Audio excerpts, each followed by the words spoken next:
Good afternoon, everybody, and thank you for joining us. We may have a few people still coming on online, and that's fine. We'll continue to accept that. Um, this is the Action Plan 1.1.2 as part of our strategic plan, and we'll be talking a little bit more about what that is and really get into the work tonight. But before we do that, I want to, I know many of you, but I don't know all of you. So I would like to just do some quick introductions so that we all know who is here. If you would please introduce yourself, I'll call on you so we can go around efficiently. But tell us who you are, what your connection to Shawnee Mission School District is, and um, uh, anything else you'd like to share? The other thing I wanted to know was what interested you about this work? So my name is Darren Dennis. I'm the Director of Curriculum Instruction and Assessment for Shawnee Mission. And this is my sixth year in this position. Fifth in the position, sixth in the district. And I'm really interested in education as a system and what we can do as a system to improve the outcomes for all. So that really is my driving ambition. So let's move. How about Brian? Yeah, hi, Brian Quick. I'm an instructional coach at Lenexa Hills. It's my first year in that role.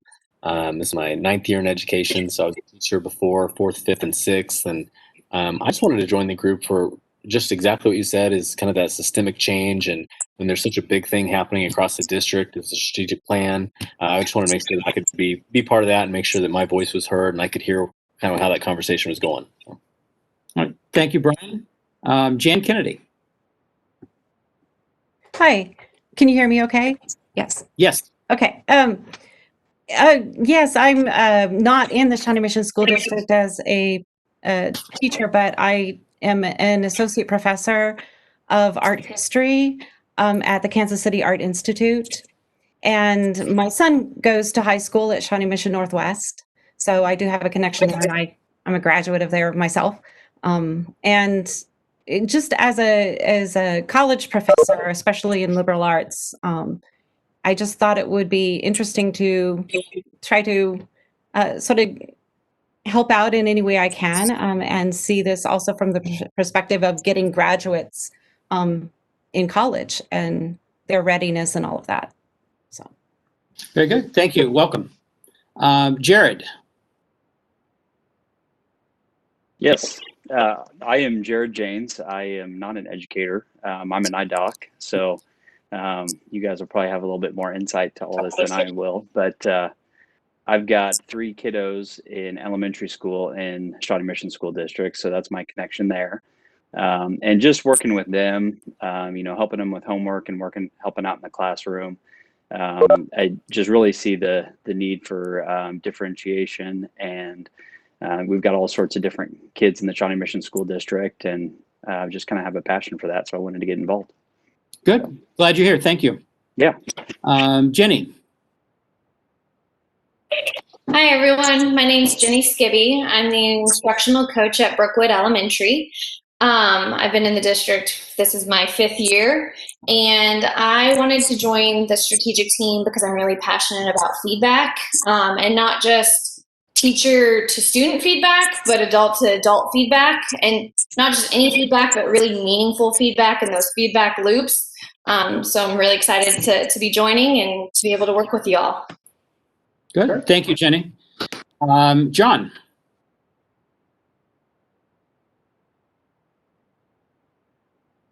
My name is John Durham, and I am with Shawnee Mission School District. I've been with the district for 8 years now, and I've had some other opportunities outside of education and in education overseas. And so I'd like to bring those perspectives and see how we can best meet students where they are and help each student prepare for their future. And so I want to be involved in the work as we try to personalize education and find out best practices that tailored to individual students and how we can assist students and staff in developing along their learning curves.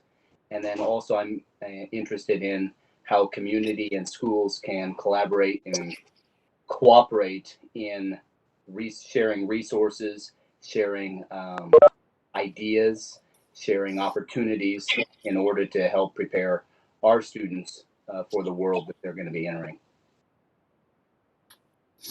Makes sense. Thank you, John. Krista. Hi, everyone. I'm Krista Carson. I am the coordinator of elementary curriculum and instruction, and I have been in the district for about 20 years. And I do have a student as well, so I'm a parent. And I'm here. My passion is reading, and so I know I want every single student to be reading, and what that path might look like. I know it's going to need to be that differentiated and personalized so that we can definitely get all of our students reading. All right, thank you. Christopher, welcome. We're just doing some quick introductions so everybody here knows who you are. Oh, great. Did I miss a prompt? I apologize for being tardy. No, that was WebEx was slow here at home. My name is Christopher Barrickmo, instructional coach at Shawnee Mission East High School. I have a fifth grader and a third grader at Ray Marsh Elementary. So I come to all of these things from a parent perspective, from a teacher perspective, and from somebody who helps our administrative team at our building. I'm excited about this team's work and being a part of this team because I know this is a growth area for all of our teachers, is to create the intentional feedback that is centered around learning and not just centered around grades. And I look forward to helping our team understand all of those different perspectives from my point of view. Christopher, thank you and welcome. Leah. Hi, my name is Leah Bates, and I am streaming live from Gardner. Yay. I am a special education teacher, and this year I am at Comanche, and I am a remote-only special education teacher. And I've been in the district for 5 years and kind of been around in the district. I've had the pleasure of working at multiple different buildings, and I've been teaching for 17 years in Iowa, Missouri, and Kansas. And I have 4 children of my own, 4 daughters, and my husband is in law enforcement. And so for me, I think it kind of goes back to what a lot of you have discussed. And I just think that for me, one of the biggest things that a school district can do is really prepare children to be productive members of society. And so to me, I think that that's a big thing. You know, what are they going to do? Are they going to go on an alternative course and go into some other, field? Or are they going to go to college? And so I think that it's really important. And I think that Shawnee Mission is taking some good strides in the right direction with the differences that we're having now and the diversity and everything. And so I think that's kind of why I wanted to be part of the committee. Thank you very much. Glad you're here. Sarah. Hi there, my name is Sarah Keller, and I am a parent of 2 elementary age students in the Shawnee Mission schools, and I'm also a graduate of Shawnee Mission schools as well. I wanted to be a part of this committee because I'm, definitely invested in the future of the school district and ensuring its success. And I also want to make sure that the goals that are being set are realistic and attainable. That makes sense. I hope we meet that goal. Steve. Hello, everybody. I'm Steve Yeoman. I'm principal at Belinda Elementary School, an East Area feeder pattern elementary school. This is year 7 for me at Belinda. I think this is year 20-something in education, 14 in building leadership. I'm just excited, I think, to be part of the committee because certainly I have a responsibility for instructional leadership at my school. So being knowledgeable about systems and the work that Dr. Fulton intends to orchestrate with the strategic plan. I just think that it's interesting that to be a part of that, to be a part of the conversation. I also think that we're like in a really unique time to contribute. This whole COVID pandemic has given all of us an opportunity to kind of step away and look at our systems and the way we do school, maybe with some unique perspective and a fresh lens. So I just think that this conversation, maybe before when it was drafted back in the spring, now has an opportunity, an even more unique opportunity to be something different and better. So I'm just, grateful to be here. So thanks. Thank you, Steve. The last person, if you've looked at the participant list, who is part of the meeting today is Tom, and he's part of our communications team. This is being recorded and I believe live streamed out, so it is a public meeting. Just wanted to make sure you're aware of that. I'm going to share we have one more addition. Welcome, Gretchen. Can you hear me? Hello, I can hear you. I also have Okay. a lesson going on, so I'm going to try to keep quiet. Okay. We've just done some quick introductions, so would you mind introducing yourself and what your connection to the district is and what you hope to get out of this committee? Sure. So my name is Gretchen Shanahan. I have children, twins, in 5th grade at East Antioch, and we're currently homeschooling temporarily. That was the best option for us right now. But as soon as things are back to normal, whenever that is, we'll be back to school. Very good. Welcome. I'm going to share my screen here. I've got a presentation that I'm going to share with you. All right. Can everybody see the PowerPoint? Yes. Okay. I'm going to do some talking here, and I hope I don't monopolize the conversation because I would like for this to be a dialogue, but there's some information I want to make sure that everybody has. So some of this is going to be foundational that we can build upon. For those of you who are employees of the school district, some of this may be repetitious for you. And if so, I apologize for that. So to start with, and to put this in context, our group is part of the larger strategic plan initiative, the goal of which, summarized in a brief statement, is that every student will have a personalized learning plan that supports them in being college and career ready and having the interpersonal skills important to life success. Those three statements in the middle of this screen were summarized in that last goal statement that I read to you. Surrounding that are 5 strategies. Our committee, our action team, is part of the learning strategy that you see at the bottom of the screen there. So our specific task is to create a framework, including an intentional feedback loop that to fully support personalized learning from pre-K through 12th grade. So that's quite a large task. What I'm hoping to accomplish today is to review that definition of personalized learning, because in order to build a framework around it, we need to know what that definition is. I'm going to outline for you some basic components of what instructional frameworks are, what they look like, and how they enhance learning. And then we're going to look at a couple of examples to get some feedback as a starting point. The last thing we need to do, however far we get through the rest of that, is to set our meeting schedule. I picked today, but that's because we didn't have a chance to really talk together. So the last thing we'll do before we leave today is to determine when we meet again. So here is the definition of personalized learning. I shared this with you via email So you'll have the full document. But I wanted to talk about this. This is about 3 slides worth of information, and then there's a break. Then I'm going to ask for some input or some conversation on your part.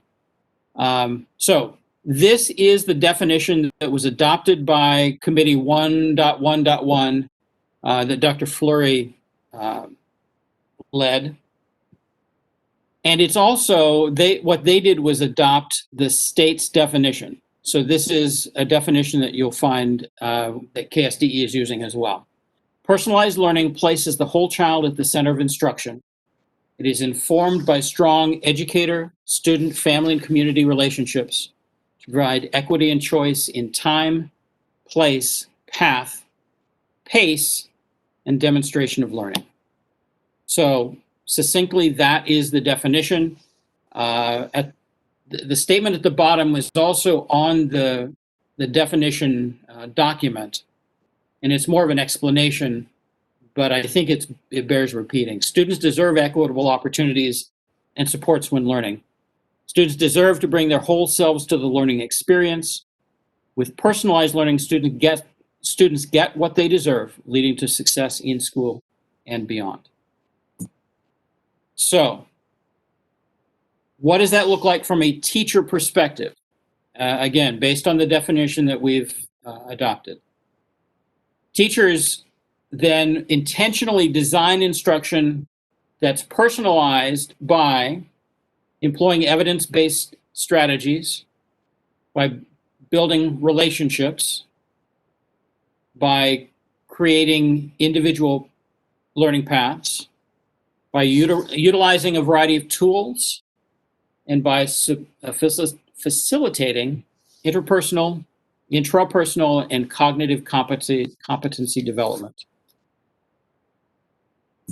All of which promotes student ownership of their learning. If we do it well, it creates opportunities for students to become lifelong learners, and it increases their engagement in their own learning. So that's a quick summary of the definition of personalized learning. What I'd like for you to do is on your phone, or if you need to use your computer, that's fine. Go to this address, menti.com, and enter the code you see here on the screen. And I'm doing this at least for our first sort of group discussion because I would like to make sure everybody has an opportunity to participate. I don't want 1 or 2 voices to dominate. I want to get everybody's thoughts and ideas. So I'm going to switch over.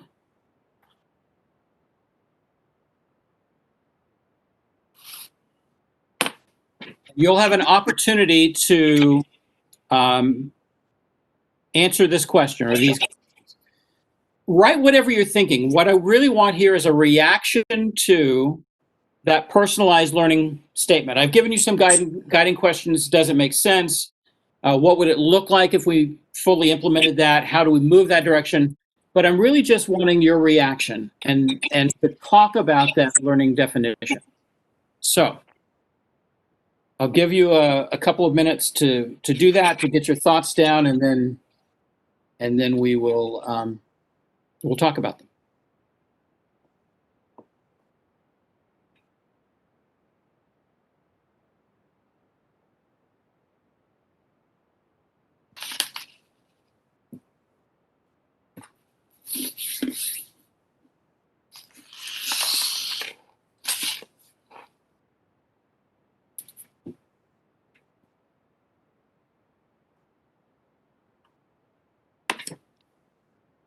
Feel free to enter more than 1 response if you like.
Okay, I think almost everybody's now had a chance to weigh in.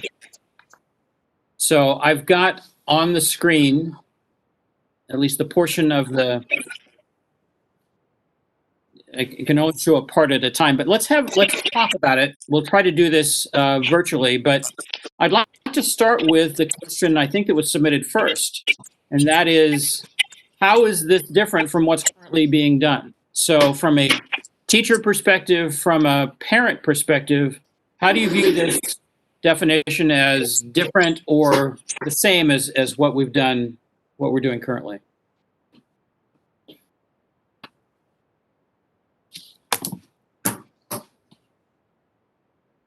Somebody unmute and join in. I'll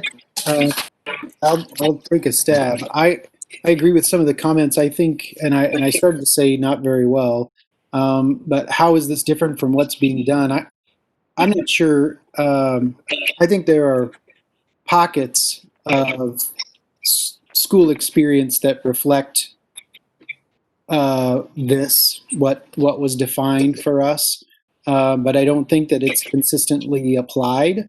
And so I believe students then have, very different experiences based on how the instructor or even the instructor as a function of the system chooses to create the learning experience for kids.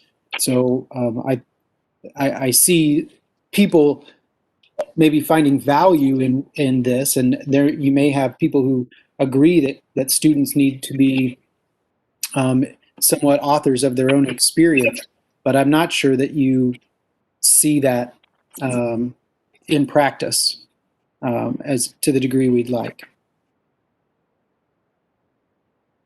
Jump in. Hey, this is Brian. I'd like to agree with Steve, and I think that you do see pockets of that. And I think in some ways, so I'll start with the response, and I also don't think I worded it very well, but I kept trying to edit based on my account. But the response that, like so much of what we do is as teachers is kind of regimented by, we have a ton of standards. I mean, you can look at it about any subject, and the standards are pages and pages long. And I think priority standards is a good step in that direction. Like Greg Tang is a great math mind, and he thinks we should simplify even the number of standards, like what kids need to learn. But I think between that and then like the schedule is so regimented sometimes too, that it's hard to deviate from what is the norm, because the norm is so baked into what the system looks like anyway. And there are teachers who will be kind of creative, and you see things like Genius Hour and things where you try to give students some of that freedom. But then a lot of times we're still thinking, okay, I'm going to do Genius Hour, but we've got to make sure we tie it into ELA or tie it into social studies. And I'm not in any way suggesting abandoning standards or anything like that, but I think we have so much to teach and so little time, kind of so little freedom. I mean, you have freedom within your classroom, but a lot of times what you'll see is the more creative teachers can really take that and run with it. And then you also have, so that's kind of from the district perspective, but I think there are also a lot of teachers who kind of need to get out of a comfort zone sometimes, and I think they do find it very comfortable to have those things decided for them, to have the curriculum that's in hand. And so I think it's kind of a mindset change for both the district and the teachers. It is a juxtaposition, right? I mean, we're dealing with something that is called standards, and which implies the sameness. You've got personalization, which implies that everybody gets something a little bit different. So finding where those two mesh is part of the challenge. There needs to be too some reflection of this shift, if it's a shift, in how we in our accountability measures and in our larger accreditation and evaluation practices. You can hardly blame a teacher for sticking to standards and what might be perceived as rigidness or rigidity to those standards, when that's often, unfortunately, how we rate their effectiveness, is by performance on these other standardized measures. You can hardly blame them for not wanting to deviate too much from what's scripted for them to do. Are there any of the parents that would like to weigh in here?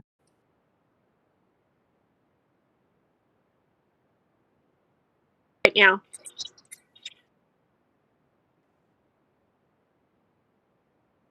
Well, this is Sarah Keller. I'd actually asked that question, how it's different from what is happening now. And I still think that how would we ensure that it's consistently applied? Because that is just kind of my next leading question is how would we really be measuring it? Question. That's something we need to, part of what we need to discuss in the end. I'd add from a parent perspective, my question goes along with how is this measurable?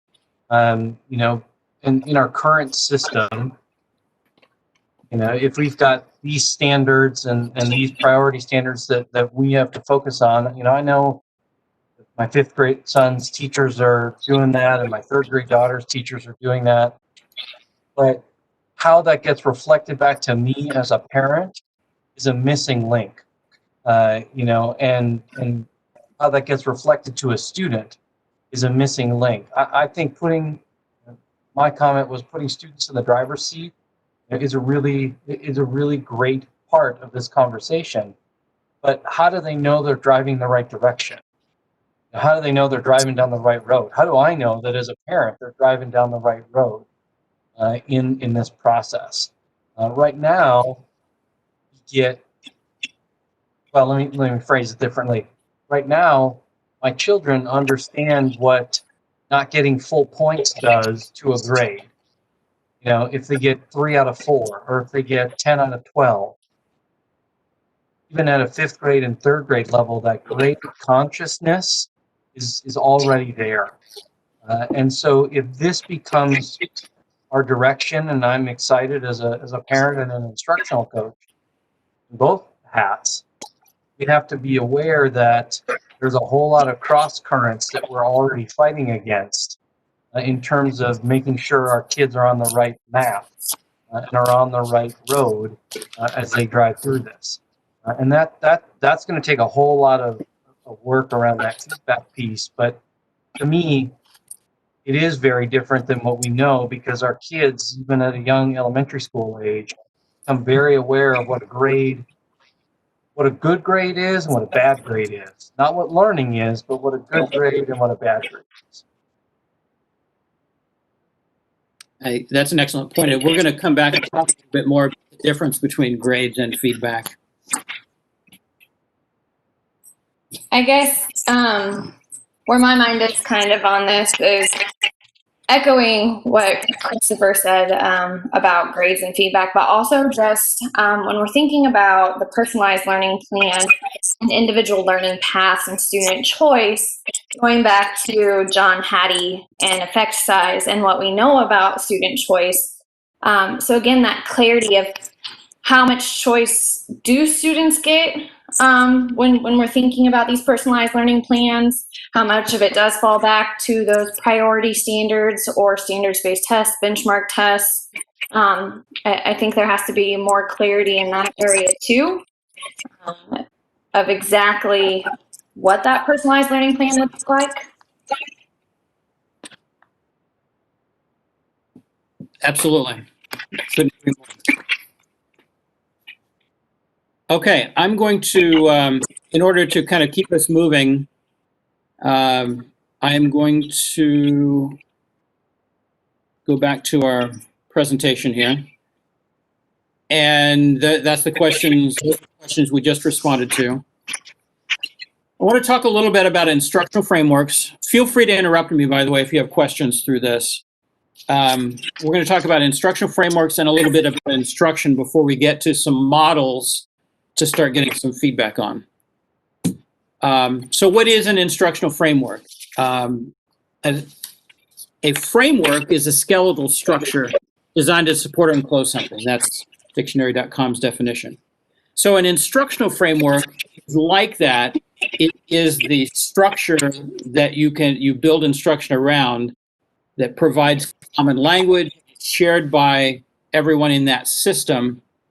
And by aligning to research-based practice, you improve outcomes. So it allows us to converse, to have a conversation about effective teaching. It allows us to provide meaningful feedback, and it allows us to collect data around important goals. And I don't think it's news to anybody in this group that that's what the work of this action team is all about. Robert Marzano, one of the handful of really leading educational researchers working today, his action step number one is provide teachers with an instructional framework that supports or employs research-based strategies. Sticking with Marzano, Marzano talks about a guaranteed and viable curriculum. So that's the other piece of this that we need to hold with our goals. And that is that everybody is expected to master those priorities, those priority standards. It's guaranteed because we have systems in place to make sure they get that learning that they need. And it's viable because we have resources to support it. And Marzano ranks that as one of his most important factors. So again, it's about consistency, it's about common language in professional conversations, and that ability to measure progress with meaningful data. So we're in a pandemic. Can we just take a break? The short answer, there's four bullets there. The short answer is no. We're not going to take a break. We have kids whose education depends on us, whose outcomes are important, and we know that we need to continue to strive for improved student learning, for higher cognitive levels, for greater depth of knowledge.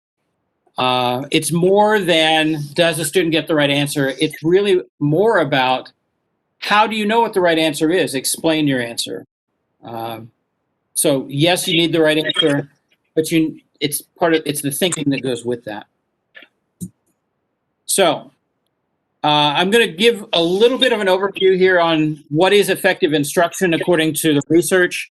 For those of you who are teachers and employees, this may be a bit of a recap, but here we go. This is the framework that we use that defines our response to intervention model. In other words, it is instruction with our support system to make that guaranteed and viable curriculum a reality. Our work, this committee is focused on that tier one. Tier one is priority grade level standards for all students. So all means all in Shawnee Mission, and that means every kid we need to work to support to make sure they're on grade level. The other tiers are there to provide that safety net and to have systems in place for kids who are missing concepts or But again, at the bottom of the screen, we want to ensure that all students learn at grade level or higher. We've talked a couple of times, I've mentioned Marzano already. This is some really important work that came out in, I want to say 2003, that would be close. Classroom instruction at work. And what he did was look at classroom instruction. What were the practices that teachers used that resulted in higher levels of student achievement? And you can see them categorized here, but the point I'm trying to make with this slide is that while he's identified 9 instructional strategies, they still have to be employed thoughtfully and strategically. If you're wanting to create an environment, these 3 things at the top, setting objectives, reinforcing effort, cooperative learning, those are some effective strategies to do that. But you would use different strategies as you're helping students develop their initial understanding. You might then look at summarizing. And if you're extending and applying knowledge, identifying similarities and differences is an effective strategy. Point is, they're employed strategically, and they are there are research-based things that we know work with kids. This is Hattie's work. I think Jenny, I think, is the one who mentioned John Hattie. He's really another one of those upper echelon, really influential and important educational researchers. And personally, probably my favorite. What he does is conduct meta-analyses of data. So he looks at existing research studies and puts them together and studies them collectively to determine what the effect on learning is of whatever it is that those studies are looking at. And he's created this scale. So on the left side of the screen, there are actually things that we know result in a loss of learning or reverse effects. So student boredom, I think that makes sense. They're not only not learning, but they're losing ground. Retention, holding kids back, grade levels, we know from the research is not effective, and long-term will have negative effects. Moving forward then into the yellow and green areas, these are strategies that have some positive effects, but they may be more limited. So or team teaching, background music, one-on-one laptops, they can have some positive effects, but they're not the super strategies that really boost student achievement to make up ground. When we get into the blue area, those are the strategies that yield the truly desired effects, and they are they're things that students will make up ground if they're behind. The most the highest rated there is collective teacher efficacy. In other words, you're surrounded by a team of professionals who work collectively and collaboratively and effectively. That's the most important effect that the research has identified. Self-reporting grades, I think, is in many ways is misnamed. It's really about students being so well in tune with their own learning that they can talk about what they know and what they don't know and what their next steps are. Response to intervention, I mentioned a little bit earlier, is that support system. So there's a lot of research that supports that. I want to point your attention to feedback, which is here in the middle of the second column. Feedback is another strategy that has a very high and shown to be very effective. We're talking about feedback that is meaningful to kids and helps them understand where they are in their learning and really informs that self-reported grades over here. So let me pause for a minute. Any comments or questions about any of that? I've got a question. This is Gretchen. When did this come out? Because I've seen this before and I've not seen this yellow part. How current? This is current. His work has been around for several years, but he updates it every year or two. So he started out with a little over 100, I think, and he's now he's up in the 250s, I think, of strategies that he really looks at. So can I find this somewhere, and can I find where he pulled information from? If you want to look at his research, I would look at oh, Jenny, what's the name of the? I'm blanking right now. Visible learning. Thank you. If Visible you learning. go, you can actually type in John Hattie's name, and you can go to the website Visible Learning, and it'll show you all 252 of the items that he's ranked, and then you can dig. The book digs more into the meta-analysis. The website, I'm not sure if it gets that technical, but you can for sure in the book see where he's pulling all his studies from. Okay, yeah, I can't remember where I found it. I thought that it was that site, but it was earlier this year, but I hadn't. This is more current or different than the one that I saw. But my other comment was that I am on the site council, and our instructional coach she's talked about Hattie, but she had talked about how they had practiced some of this feedback, I think is what you had referred to.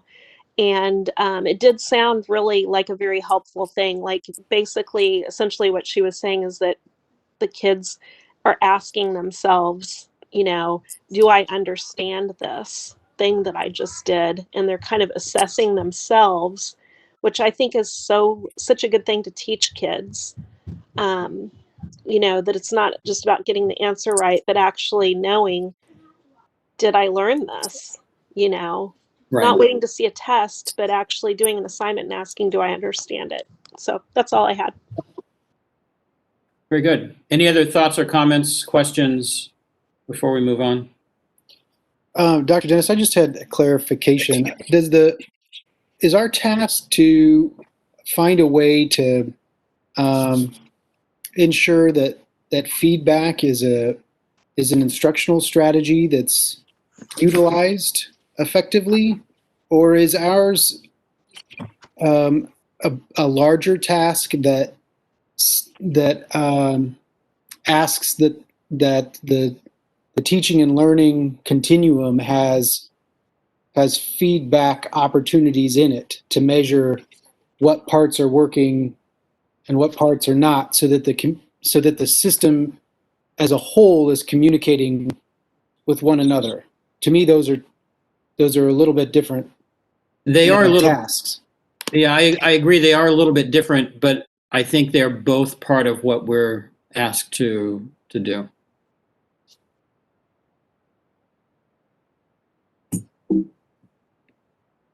Okay. So as we are looking and starting to build instructional frameworks, there are some components of those that I just want to kind of put on your radar. As we're talking about them, there will be whole group instruction, small group instruction, which is an opportunity for guided practice or practice, sort of practice with a safety net with support, differentiation, a gradual release of responsibility, and then the feedback. Again, we've talked several times about feedback and how critical that is. In terms of whole group instruction, if we go back to, I'm just going to go back a couple of slides to Hattie, direct instruction at a 0.6 is one of the things that happens in whole group instruction. That's not to say that we should be lecturing to kids all the time. There's a time and a place when that's appropriate and important. But it can be an interactive experience as well. It's an opportunity, or should be an opportunity, for what I call oracy, which involves opportunity for kids to be actively engaged and speaking to each other. That's not only important in language development, but just the engagement of kids. And it's also part of the the gradual release model. In terms of small group instruction, it's breaking the class down into smaller units allows opportunities for differentiation based on data. Again, that opportunity for more kids to be involved and to speak, and just a great chance for teachers to check understanding. So that may be a part of it. I'm not going to go into a great deal of depth on this, except to say that there are a variety of ways that we can make learning differentiated. We can differentiate the content that's taught to kids. We can differentiate the process that we go through with different kids, and we can have a different product or end result. And all of that is a form of differentiation. Gradual release of responsibility is a model that really explains how we want students to end up being able to own that skill or that knowledge. So it starts with the teacher and that's I do it. As we move down, the teacher is providing instruction and then checking understanding and doing things together as we do it. Do it with others, and then finally the end goal is the student has a responsibility for their own learning, and you do it. So I do, we do, you do. Those are words that you hear a lot around schools. And finally, feedback. Christopher mentioned this earlier, but feedback is not the same thing as a grade. And while the grading system itself is not part of our charge as an action team, that is down the line one of the things that the strategic plan envisions talking about. And I mentioned Hattie's research on feedback. We've covered that a couple of times, but really important stuff. So, quick discussion. All of that instructional piece. How do you see that? How do you see that fitting together in terms of a framework? What are the things that you feel like need to be tightly held onto? What are the things that need to be teacher responsibility? How do we start building an instructional framework, and what does that instruction need to look like? So let me just throw that open for some discussion. Let's hear what you think.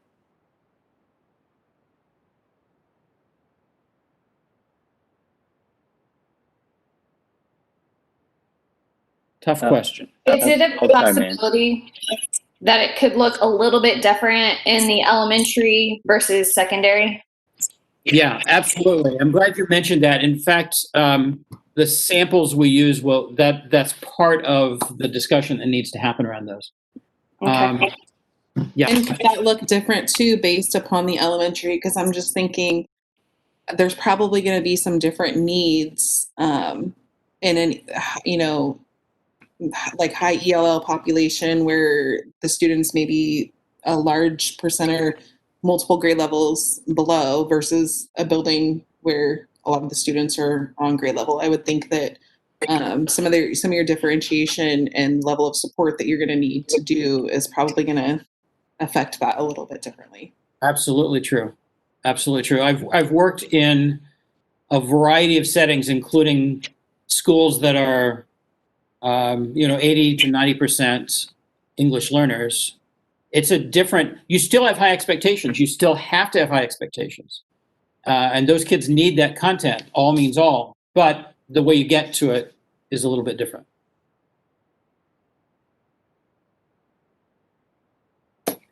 There could be, there needs to be some variety, like everyone's mentioned, options, because we don't want to make everything standardized, which is kind of what we talked about earlier. But I do think that there needs to be something done in the way of setting some sort of expectation that this is going to be part of the culture in Shawnee Mission, and that it's not just something that's talked about. And then, you have teachers who are, not to tie it back in with grades, but if you're given a grade every single day on a math assignment or math homework, you're not going to have the time as a teacher to even really give that strong feedback, or you're going to be grading all night, which is something else. But I think having some expectation of, hey, you don't have to give 5 grades a week in math, but maybe you have it, whether it's daily or weekly or whatever, you have student can fill out some sort of self-assessment rubric that you can then give feedback on, and whether it's through Canvas or paper copies or whatever, but it can kind of go back and forth where you can kind of, not only give feedback, but you can track that feedback over time. I was part of a meeting earlier this week with the superintendent and principals, and that was really part of the conversation. He was emphasizing, especially right now in the environment we're in, how important feedback is, and really focusing on the learning as opposed to focusing on grades. So I think that's very, very true. I think the one part that keeps jumping out in my mind, I'm putting my instructional coach teacher hat on now, is, and I think you mentioned this, Dr. Dennis, direct instruction still works. And in fact, works really well. I mean, it gives us above average outcomes. I think anytime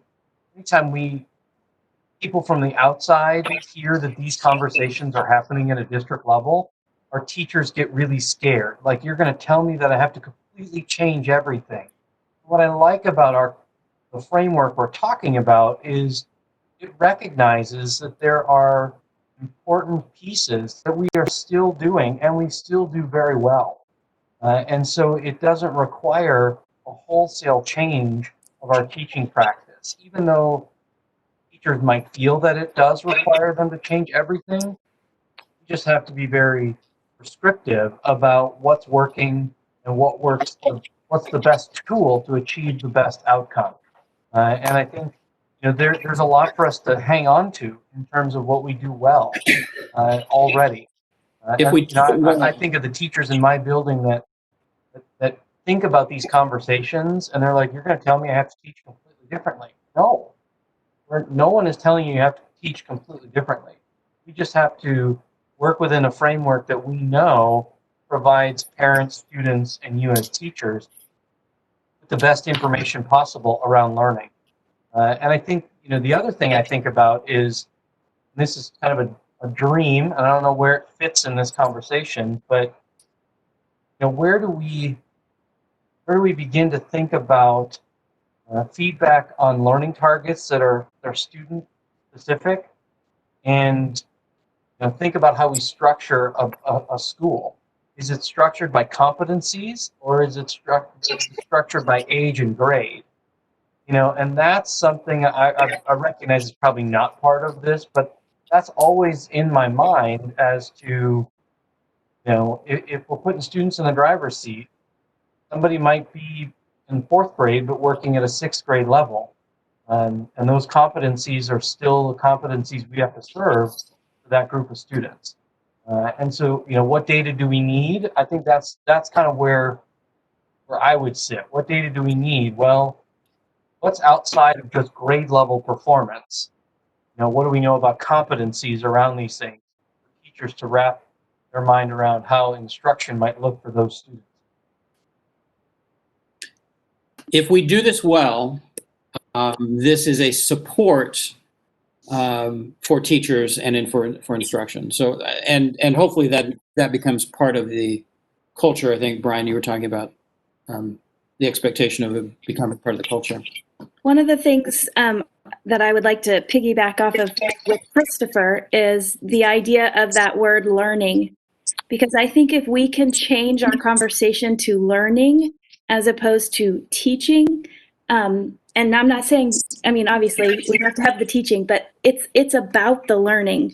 So if teachers and the system is all about how can we identify what the learning is, how can we give the feedback around the learning, then that's really going to help us kind of get into that mode of, now if I know what student, if I'm talking about learning and focusing on the learning, then I can develop those paths knowing, oh, they've already have this, they've learned this, I'm moving that path forward. I still have my standards, I still have my instruction, but if I'm thinking about the learning, that helps with the time and the place and the choice when we're delivering that. Absolutely. I think another important piece that needs to be in concert with that is just evidence. What will we accept as evidence that students have learned? I think that's a critical component of this, and there's a lot of differentiation that can exist in that component part. Absolutely. I think as Krista emphasized the focus on learning, I think as we look at the elements that you talk about in the instructional framework, that all of those make sense as important parts of the instructional framework. I think one that is missing is the element of intentional collaboration with community and with guardians, because this is a culture shift for a lot of communities that are used to how school was when we were in school. And like Christopher was referring to earlier, they understand grades and what getting 3 out of 5 means and what a good grade is and what a score is. And as we have these discussions within the district and within buildings and make these intentional shifts and try to give feedback with students, if the community and the supporters at home don't understand what it is that this shift is trying to accomplish, what the intent, the purpose, and the end goal is, then they're going to be less apt to partner with us, understand what their child is doing. They're looking for grades and not understanding that it's about the learning rather than about the things that they may be more accustomed to. And so I think as we think of the lead time before implementation, as we think of training and not just teachers, but as curriculum and approaches and strategies and feedback are all incorporated for students, that needs to, I think, first be intentionally explained and collaborated with our community and with the adults of the learners that we have and will have. I know that was fairly lengthy, but Well, it makes a lot of sense. I wrote that down. Not all of that, but I wrote down intentional collaboration with parents and community. I heard what you were saying, John, because the first site council meetings that I went to, you know, there's just 4 a year, and it was a little bit of a learning curve for me, not being familiar with some of the acronyms and terminology used by educators, and it being a long time since I had been in school because I'm an older parent. And so I think, you know, unless you have the same people on the site council every year, that first year that you're on there, those first few meetings were kind of a wash because I really wasn't familiar with what we were really talking about. The principal did a great job, but it just was, I think that the principals have to understand just what you said. I think the site council meetings are great. It's just there's a bit of a learning curve. Site council meetings are great, but there's a limited number of people involved in them. We need to figure out how we expand that beyond that group of parents. And I think Go ahead. So I think it also underscores what you were talking about from the district perspective about the commonalities, the common approaches, the common language, because when the emphasis is on the learning and we do have that community support, then we can't have some teachers doing this and some teachers doing that, some teachers on board or not on board, as the old phrase goes. And it does have to be consistent. And because that's how it's understood by our community. And then it's all hands on deck in order to find the best strategies and approaches. So then on our end as a district, that commonality and standardization, even as we individualize, will be even more important moving forward. I know that when we looked back at like effectiveness and stuff, that metacognition was lower, had a lower effect size. It still has a good effect size, but it's not as high as some of the stuff. And as we're sitting here talking about this, I can't help but think at an elementary level, especially, we're going to have to almost like just visualizing it. I'm a visual person. I would want something like a playbook to help the student see this is where I'm at, this is where I need to go, this is how I'm going to get here, but then get them to understand kind of that metacognitive process of this is how I learn and this is how I need to get here, and have the parents and people like that involved in kind of a common educational plan for each student. I don't know. And maybe that's just oversimplification, but In my brain, I'm just thinking from a realistic standpoint, and in my sped world brain, I'm kind of thinking that some of that is going to have to be more specific, I think, for students. And I think that's the whole point of obviously what we're doing. But I don't know. I just thought that, especially at an early stage, the earlier we can get them to understand some of that stuff, the more they can apply how they learn to all settings. That's part of that, I think, what Hattie called students, something about explaining their grades. I've forgotten exactly how I phrased it. But that's basically the idea, that they're metacognitive and able to, they know their own learning process. They know where they are, where they need to go. Hey, can I throw this on top of that there, Leah? I think you made a great point, and I think especially those younger grades where, we have proficiency scales, but they don't, I don't know what they look, if they look different for the younger grades. I haven't looked at that. I taught sixth grade introduced, but, having something more visual where the kids can actually plug in kind of what they know. Because I know it's been mentioned, and I know what you guys mean by this, but it's been mentioned a couple of times that kids understand grades. And I would say that kids don't understand grades. Kids think they understand grades. They think, well, you got a B and I got a C, so you did a little bit better than I did, or I got an A, so I did really good, but they don't really know what did I actually learn, or what are the ones that I missed, what does that mean about my learning? So I think you're spot on with that, having something visual and something easy for them to understand, but starting that process. Yes, because unfortunately in the current system, I would say, like, there could be kids who are getting C's who are learning way more than kids who are getting A's. Because maybe if we're looking at where they're at on a grade level standard versus what they're actually learning and how, where they're moving. So I'd like to move us forward just because I want to be conscious of the time.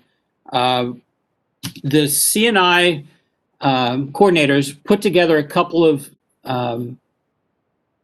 instruction frameworks as a starting point.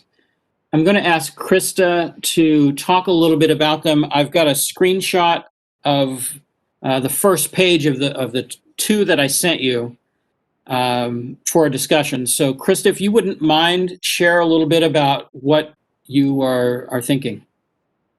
Yeah, so we kind of work together thinking about the different, from the ELA part, and I specifically focused on elementary. I don't have my secondary counterpart here to kind of collaborate with, so I really was kind of looking at this from the elementary view. But there are certain principles, just as we saw in Hattie's work and Marzano's work, that are necessary when learning to read and when providing that time to learn to read. And so the thinking was kind of to include, what are some of those components that, just need to be part of every day of literacy instruction.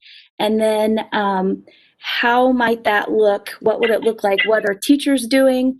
And what are students doing within those? So in the ELA component, the science would tell us that those components, phonology, so that's the structure of our language, phonics, also the structure of our language, that fluency piece, that vocabulary piece, that writing piece, and that comprehension piece.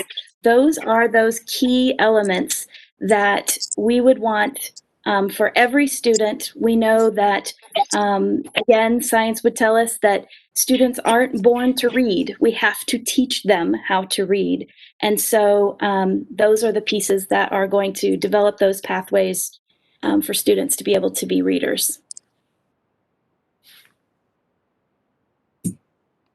So that was kind of that piece. And then also just kind of thinking about a good lesson design. That's kind of what we have in that middle circle of our frameworks, is just that knowing that gradual release is necessary.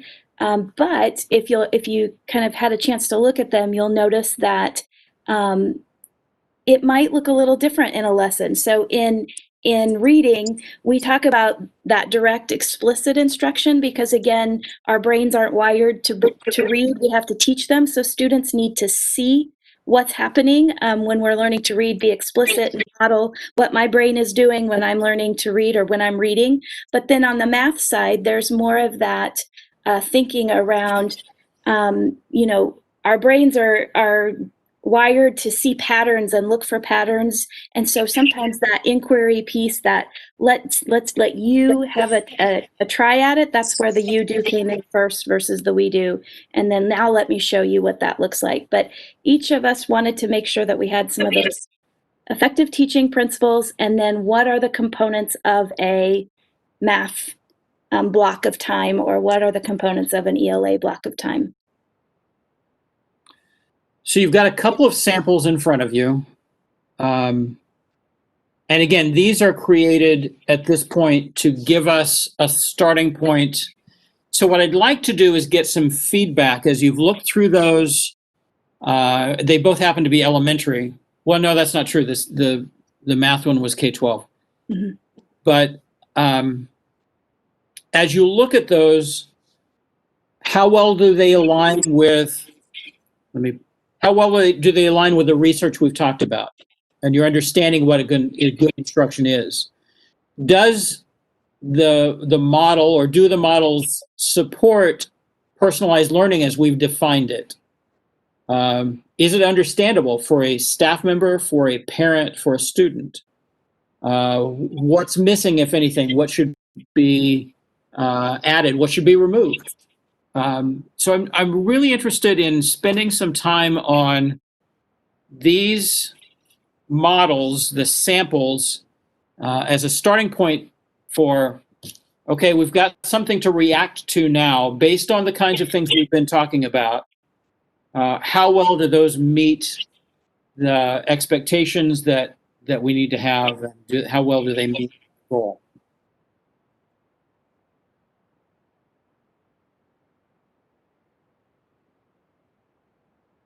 I'll give you a minute to think.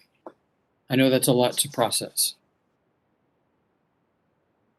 I may just think out loud, and Dr. Dennis, you can provide some clarity. I think you answered this, but are these documents or these frameworks, they're intended to try to communicate to all of the constituent groups, right? Teachers, families, students, community, or are these instructional support documents, working with teachers internally? I just want to make sure I heard you correctly. I heard you say they're for the larger community, all constituents. Well, I think there are implications for the larger community. Krista, would you? I'm interested in your take. I think this is probably, we're starting with staff as a starting point for this. But Krista, would you weigh in on that as well? Yeah, sure. I would think this as more of an instructional piece for staff to ensure that we are including those high impact instructional practices that will allow us then to be able to develop some of those pathways for choice and time and place. But in doing so, I think sometimes we have skipped over, and we've talked about innovation, and we've talked about personalized learning, and we might it's kind of that gradual release again. We kind of let students go too soon. And so then that personalization and learning can't happen because we haven't done the I do, we do, you do kind of component. So I see this more as a piece for staff to get us to that point of personalized learning.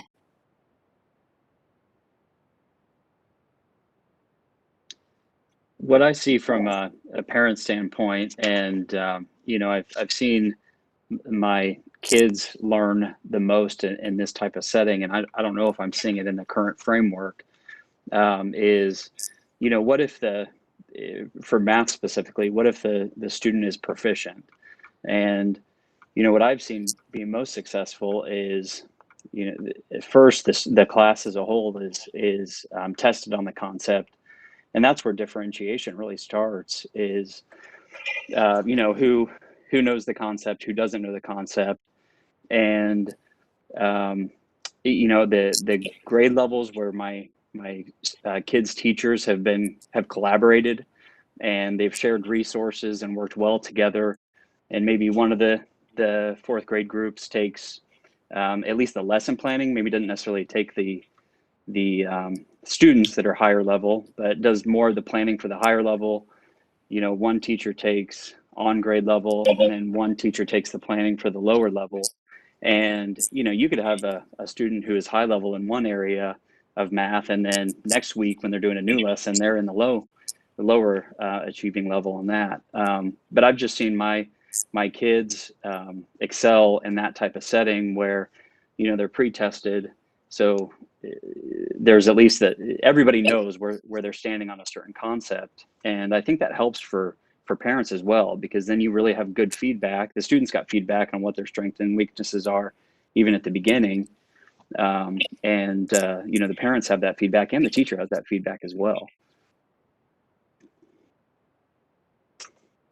So just to clarify, are you advocating some sort of like a pre-assessment as a piece of this somehow, as a form of, or a starting point for differentiation?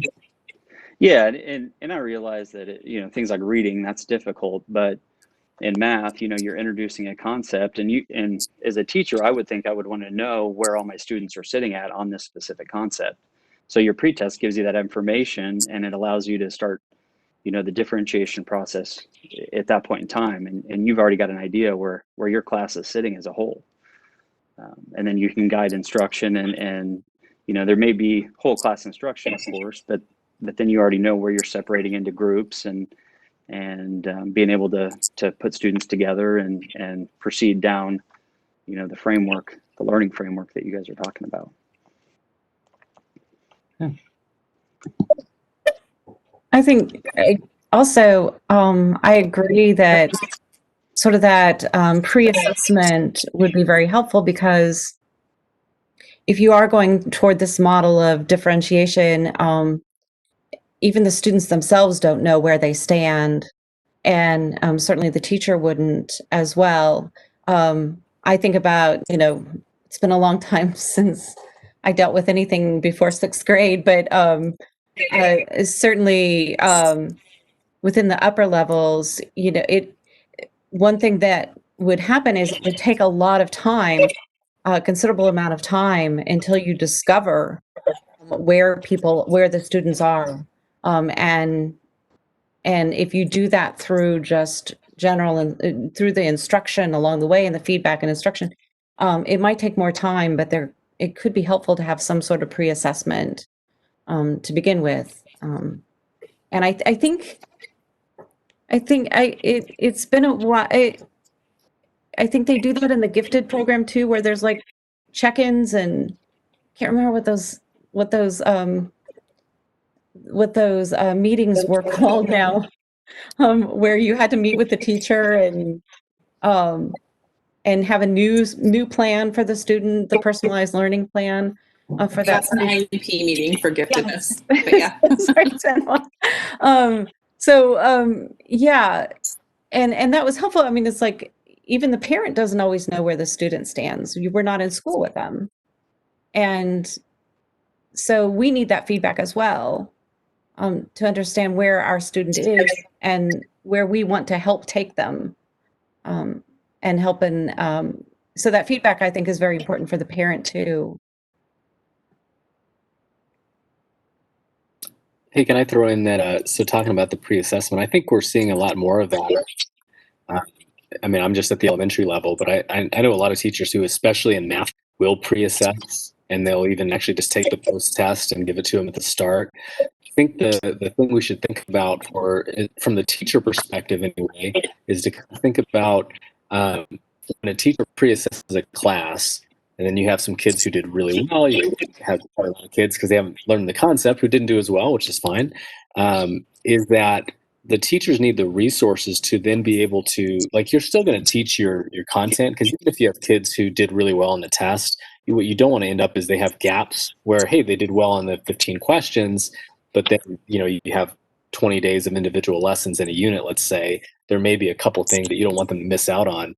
But then when it does become more of an independent time, can they do something that is at greater depth as opposed to just giving them more work, but giving them something that is at greater depth so that they can dive deeper into it? Because you don't want kids to move so far ahead that then it kind of always becomes the next year's problem of, hey, well, you already taught these kids this year's content. Can they learning at greater depth, while can we find resources that will help teachers do that? Because I know that that's one of the big challenges is in differentiation in general is to find out, hey, what can I do at each level? And you may have 25 kids who are all these various levels, so then you end up kind of grouping them. And I think the other thing you want to make sure, and I think it was I'm sorry, I forgot who said that, but someone had mentioned doing it kind of weekly or by unit. You do want it to be really fluid, because what can happen that I'm very sensitive to is you don't want a group that is perceived as this is always the group that's the low group, because kids will pick up on that faster than anybody. And so I think you want to make sure that you're very fluid, because a lot of times you will have some kids who move, but you also want to give those students who don't already know the concept also opportunities to enrich themselves as well. So it's not like they're constantly in this cycle of pre-test. Okay, I haven't been taught this stuff yet, so I don't know it. So then I'm always in this group that is perceived as being a low achieving group. And then I look across the room and they're doing these really cool projects and I'm always missing out. And so that creates kind of a bad feeling. So it's a balance of that, but making sure everyone has opportunities for, that differentiated instruction, but also opportunities for kind of that enriched instruction as well. Krista, if I can put you on the spot, since you were involved in putting these drafts together, where do you see feedback in this model or in this framework? So in the ELA one, I just kind of see it as this continuous cycle. So we're assessing, we're providing the feedback, we're sharing learning targets, we're then providing the instruction, then we're going and assessing again, and then having the feedback. So, I mean, in the overall process, I see it as part of that continuous cycle of learning. So I kind of put it around the edges. You can see where. So I would agree with Brian what you said about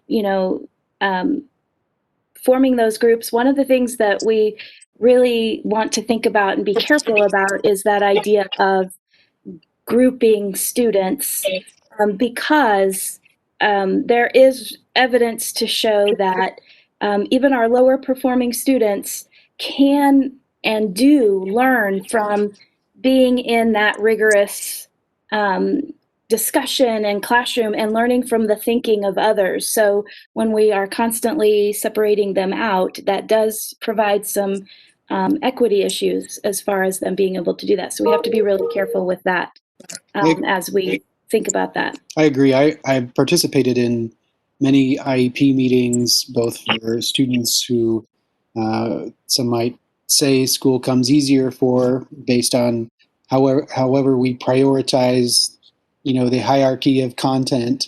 They may be the fastest kid or the funniest kid, but math isn't their thing. So they're devalued a little bit in terms of how we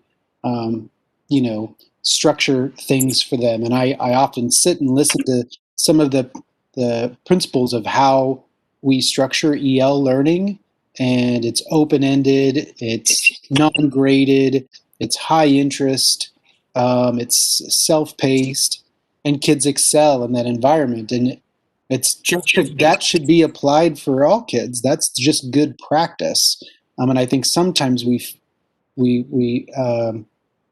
we do pre-assessments and we know that there's critical learning that needs to take place, particularly in primary grades, we maybe default to more rigidity with what those kids need in their instructional day.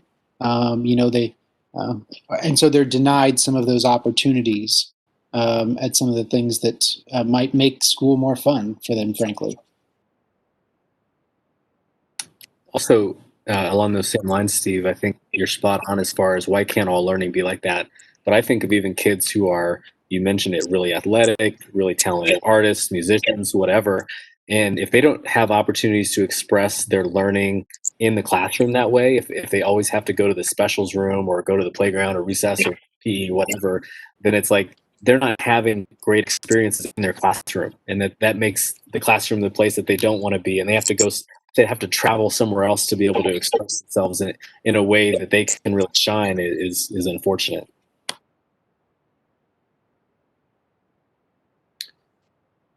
Leah, from a special ed perspective, what are your thoughts? Well, when Krista was mentioning the continuous cycle, that you're just constantly like data, but at the same time, you don't like take too much data, but you're teaching, you're taking in what the kids are doing, and then you're kind of adjusting. And in some ways, I kind of laugh because I mean, this is in essence what SPED is constantly doing. It's a teaching for mastery, essentially. And a lot of our gen ed teachers teach that way too. And so I think it's more than that though, but it's teaching the kids how to get to their level of mastery and what level of mastery do they need to be at. Not saying that everybody is not going to get to a certain high level, but everybody starts out at different points. And so I think that the more individualized, one of the schools I taught at was a project-based school, and one of the schools I taught at was a charter school. And there are components from both of those aspects that I could see being very valuable in this process, because each kid did have a PLP and they knew where they were at. And we pre-tested everything. And it was just a quick pre-test. But they also had larger, broader topics that they were doing projects on that they loved. And so that they were interested in. And they knew the criteria that they had to meet and show. And so they came up with how they wanted to do that, and they planned. And there were still other small group sessions happening. Kids were still getting maybe phonics instruction or things like that. But it was just like, if you came in and looked at the room, you would think it was chaos, but it was organized chaos because each kid was kind of doing what they needed at different times. And so moving away from that, like some of those larger blocks, especially in elementary, and having like, hey, here's a 20-minute lesson that you guys need on this standard that we're covering right now. And then you're going to go off, do this, you're going to do that, you're going to do this. And I think a lot of teachers are doing that. But I think maybe some of the piece that's missing is that tracking for the students, and is that communication and feedback, and that constant feedback, because that needs to be an ongoing thing. And parents need to be included in that. So I was just going to ask the parents for some thoughts along those lines in terms of what kind of communication would you expect? What in terms of a framework like this, or student learning feedback? One thing I wanted to add that somewhat addresses what you just asked.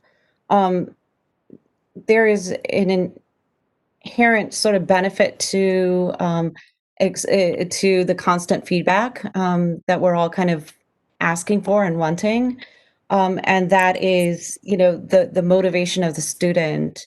What really needs to be underscored is that aspect of how to motivate and challenge the student, or how the student really finds self-challenging things. Not every student, absolutely not every student is self-motivated. And that's a major challenge. And I think the feedback will help them find that, and they need to find the relevancy. I think that's an extraordinarily important part, is to find the relevancy in the material that they're learning, no matter what it is, because they don't always know that. And one thing that that I found, as far as that kind of feedback that is offered, is that the student has to find, sometimes, especially the older student, high school perhaps, they have to find the relevancy themselves. They have to be a participant in that. They can't be told this is relevant for you because, and then that will make them motivated. It all kind of fits together, I think, in a puzzle piece kind of way, because there are so many students out there.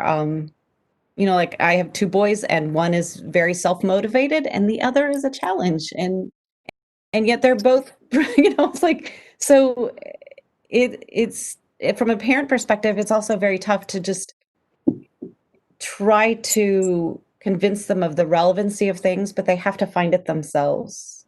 And that's also a challenge for the instructor to navigate through that, to help them find that relevancy in the material. Absolutely true. I'm sure you see that at Dr. Dennis, yes. with these sample frameworks, where is the extension into the as Jan touched on the relevancy, the relevant personalized learning plan?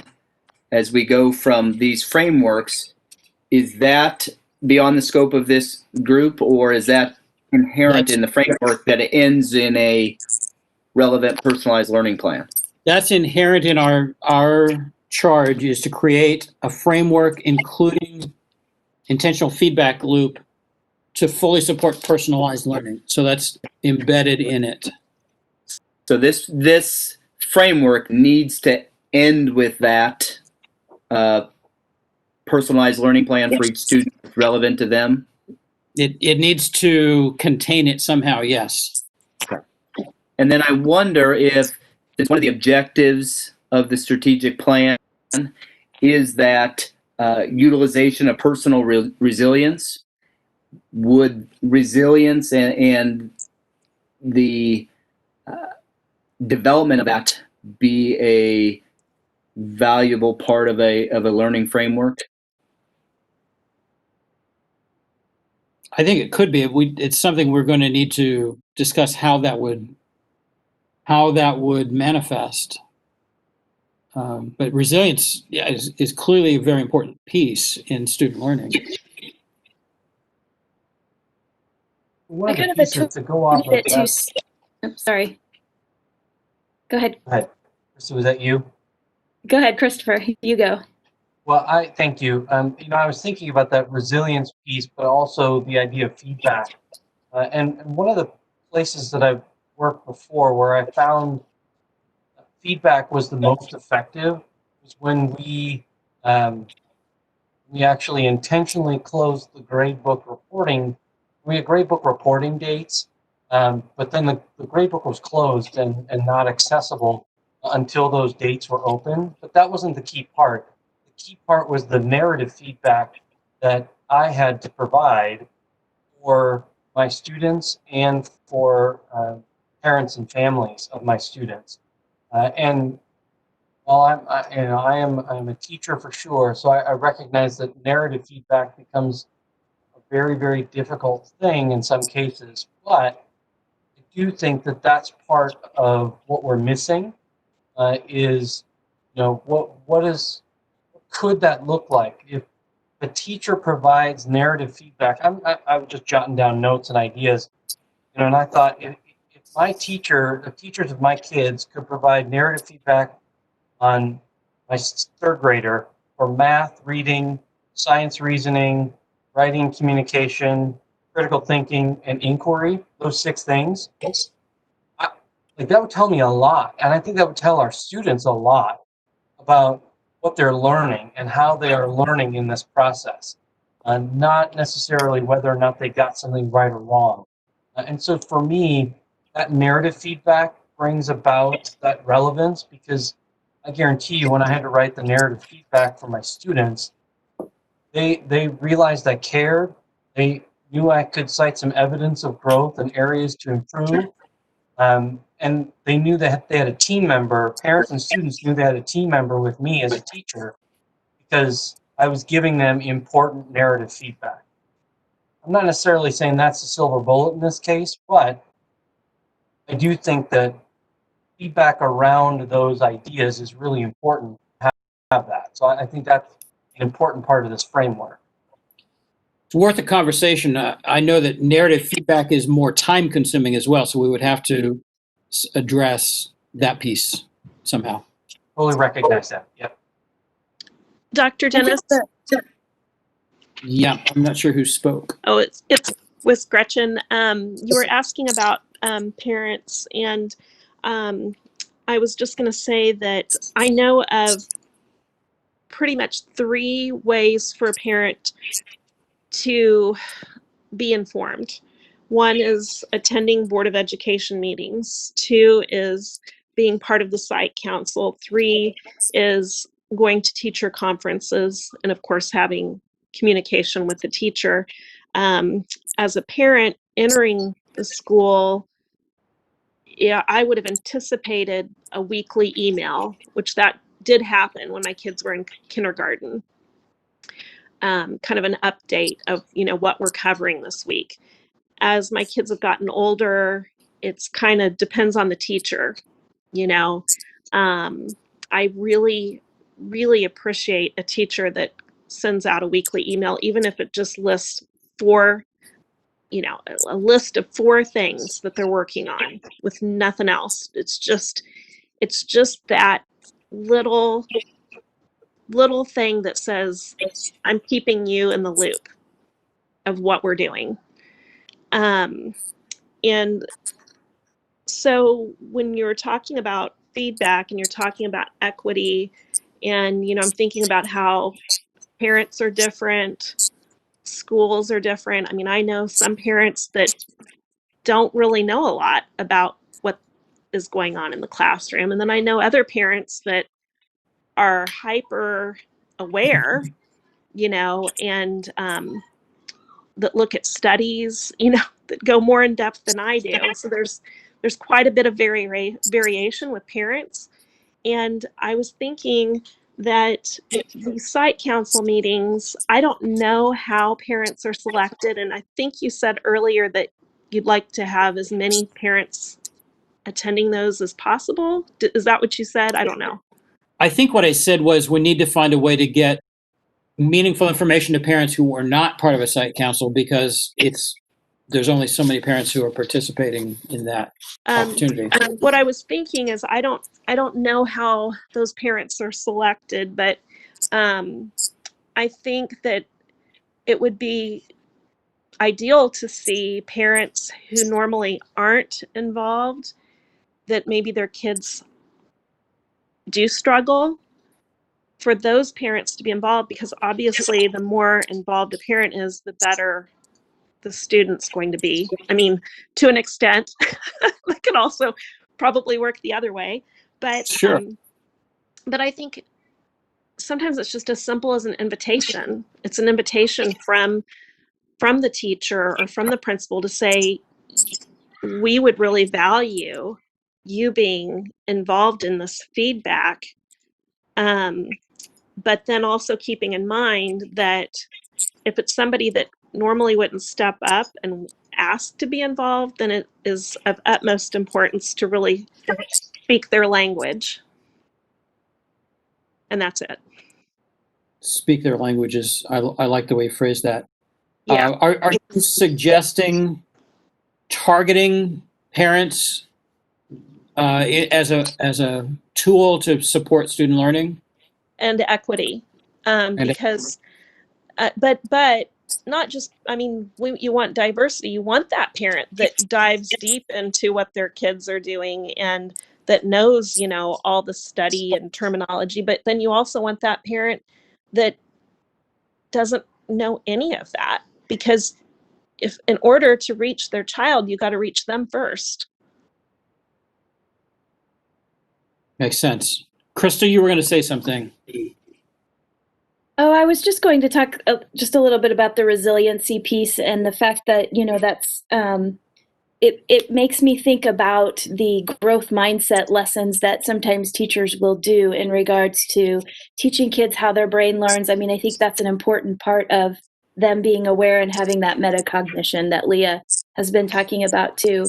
And then the piece around the motivation piece. So actually in the 4th through 6th framework, there is that piece around motivation as a reader, because that's the research would say that that's kind of where we start to see that we do need that, really involved, and we need to understand their motivation to be those readers, because not only do we have illiteracy, we also have illiteracy, which means people and children and kids are not choosing to read. They can read, they're just not choosing to read, kind of thing. So kind of thinking about that piece. Right.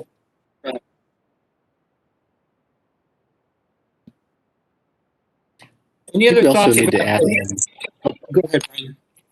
Okay, I was just going to say, I'm thinking of just your typical teacher, not an average, just a typical teacher. I think having lots of examples, like specific examples of feedback would be really helpful. Because like even as I look at the instructional framework, I see there's a lot of feedback built in. But if I think of a teacher who has so much on his or her plate and I look at something like this, and you don't want them to get the wrong idea that they kind of fall back into bad habits or just habits of, well, how do I give feedback? Well, I assess and I give feedback. And then it just ends up becoming homework tests and kind of the typical, so I look at like the I do, we do, you do framework. I think there's so many ways, even during the I do, even just a fist of 5 is a real quick, like that's feedback. And so letting them have specific examples of feedback that can be quick and in the moment, and then also making sure that they have time. Like I really like the idea of that narrative feedback. But even like I've done weekly rubrics before, and it is really time consuming. So I think anything that we kind of think is going to be an expectation or that should be an expectation of teachers and families. And I know that there are a lot of families who, they don't, you think, well, it'd be great if we had this kind of back and forth feedback, but it takes a lot of time even to do that for one kid. So if we're thinking that's something that every student needs, then we need to find a way, how can we build that in? And maybe that goes back to some of that genius hour, giving kids choice kind of thing, where teachers can conference with students while other students have, their kind of personal projects to work on, that sort of thing. But having that time built in, so we're not just adding more and more to the plate, because then I don't think the feedback's going to be good if it's just one more thing to do on top of everything else. I think it needs to be something where they can be intentional about it.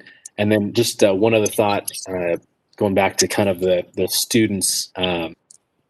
The students who are, the motivation piece is, I think that's important, but also I think sometimes when we talk about student choice, I think some people kind of get the wrong idea that it's like, well, students get to pick kind of everything they do, or every project gets to be about Fortnite or the sports they like or whatever. I think there also needs to be just the idea built in, even if it's just mentioned, or we make sure that teachers understand that the teachers are still the guides. Like the students, even if they're doing a project on something that they are familiar with or they really enjoy, it still needs to be something that really challenges them and pushes them as a person. So it can't just be, okay, you can write your report about whatever you want. It still needs to challenge them on that academic level too.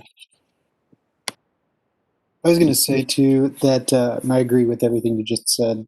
Going back maybe a leg or two with respect to feedback, I think we need to make sure that the role of feedback serves multiple purposes. We're not just providing feedback to students on their progress, but we need to understand that assessment is feedback for instructors. So how students perform on the tasks that we give them should serve as feedback for teachers to make instructional revisions before they move forward with next steps. So I think we need to make sure we interpret that word in all the ways that it intends. Great point. I agree. Great point. And to add on, so what I'm hearing and what I think is this is kind of like a 3-prong approach that we need for feedback. Like we need to create a plan for our parents and community, especially as we're thinking about diving into standards-based grading and proficiency scales and moving towards that learning versus grading. And so I was wondering if we were going to have an opportunity, like if the committee for grading is already meeting, or if we ever have an opportunity to kind of mesh together to discuss, to help with that feedback cycle, especially when we're thinking about teachers in the larger community. I don't think it's been formed. Okay.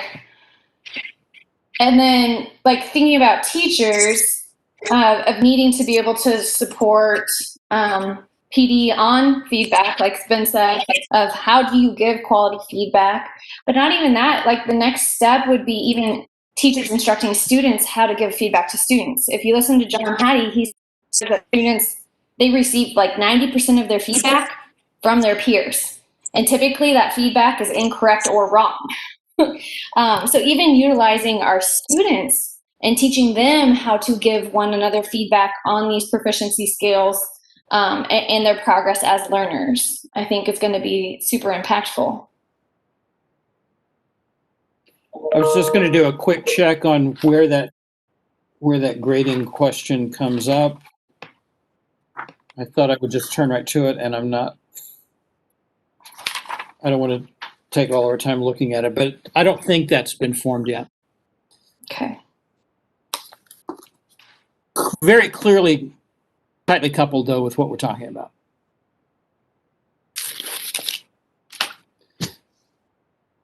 Any last minute comments on the models that we have, the samples?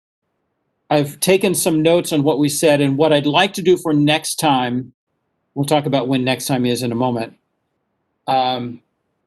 is come back to you with some additional models, maybe some revisions based on our feedback here tonight, and really taking a look at what does feedback need to look like? How do we represent it? How does it support students as well as teachers, as well as the information that parents need? And how can we do that in a way that is manageable for staff, but still meaningful for kids and parents? And then where does personalization fit in? So all of that, we still have a lot of work to do, but I'd like to put some additional samples out for you as we continue to revise